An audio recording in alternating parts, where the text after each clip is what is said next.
Dementia residents who are stable in dementia units are so because they're cognitively engaged, they're active and they're connected. So it's important that they can keep cognitively engaged and connected and make friends to be able to keep that strong, positive emotional state. So in terms of cognition, just like when we exercise, we need to maintain that exercise to keep our strength, fitness, balance, etc. The same with cognition. For those people that have regularly read the newspaper or done crosswords or engaged in word games or quizzes, that facility, that faculty needs to be oiled daily actually for them to be able to keep that capacity up.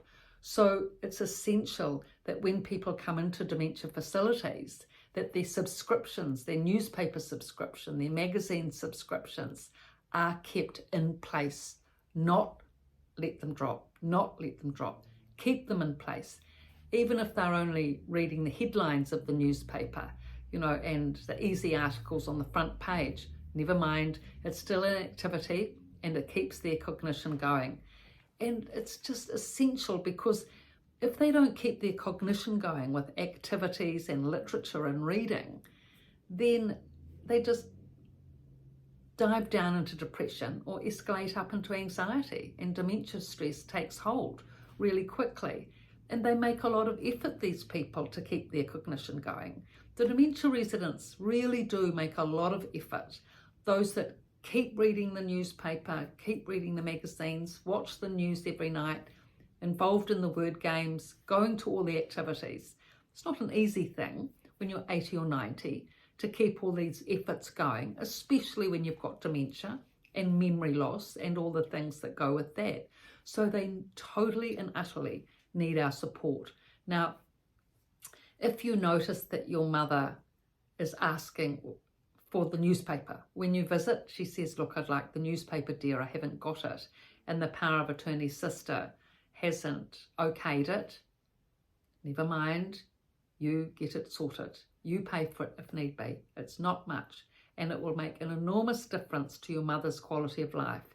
The newspaper adds 2 to 3 hours a day of good quality cognition and engagement, which little else can do, really. I mean, crosswords are good, maybe an hour or two a day if you're lucky, and the other activities are good, but the regular newspaper, the person has read it, they know, say the press, the Christchurch Press, they know the front page layout, the world news section, they're familiar with the setup, and in that way they can be relaxed and enjoy it, and it can be a great pastime.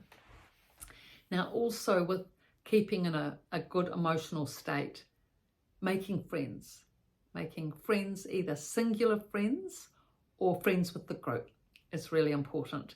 And to be able to do that, going to the activities helps a lot. I've noticed at dementia units, those residents that stay most of the day in their room, they don't make the friends, because they're not socialising. You need to socialise. Dementia residents need to socialise in order to make friends. And you do that at the activities. Meals, just going to meals 3 times a day, whilst it's a lot of time, it's often very noisy as well, so you can't actually communicate that easily.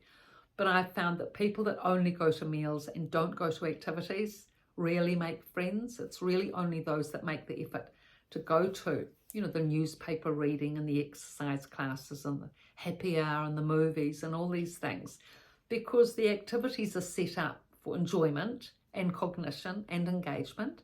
And so they're a good place to make friends. They're the ideal place to make friends. But unless you go, of course, that's not going to happen.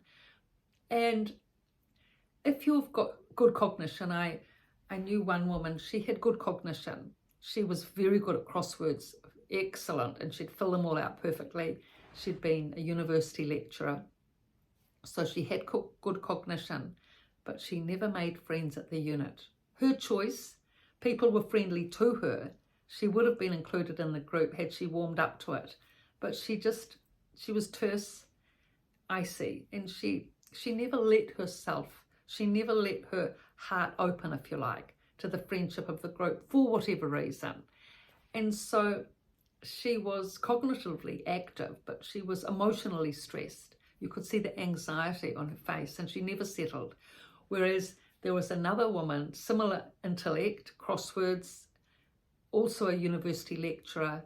She didn't have a singular friend, but she did make friends with the group. She was very generous with her knowledge, insight, cognition with the group. She was a leader of the group. She actually helped develop the mission statement for the group, and she led the way in terms of saying that, all the effort that the group was making with cognition and concentration and engagement, that work needed to be followed through for the future generations of dementia residents coming in. And she was very clear about it needed to be such that others didn't have to make the same effort as the initial group did, which she was part of, to be able to learn that people can think cognitively and redirect their thinking away from their dementia-stressed mind and redirect it through the intellect, through focus and concentration and being involved in cognitively engaging activities. So she was a pioneer in that. So to keep emotionally stable, there needs to be friendship on some level with the group or another individual, and cognition. And dementia residents need to be supported with reading material and literature, newspapers and books to be able to keep their cognition garnered so that they can keep emotionally stable and have a quality of life living in a dementia unit. So I've written about these subjects at length in the 2 books, The Resident's Voice and The Resident's Rise, both from a dementia unit and on Amazon, good reading, and my website, pietavalentine.com, description below. So please buy the book if you're a reader, you'll really enjoy it. Please subscribe if you haven't, and thank you for your looks and likes. Thank you.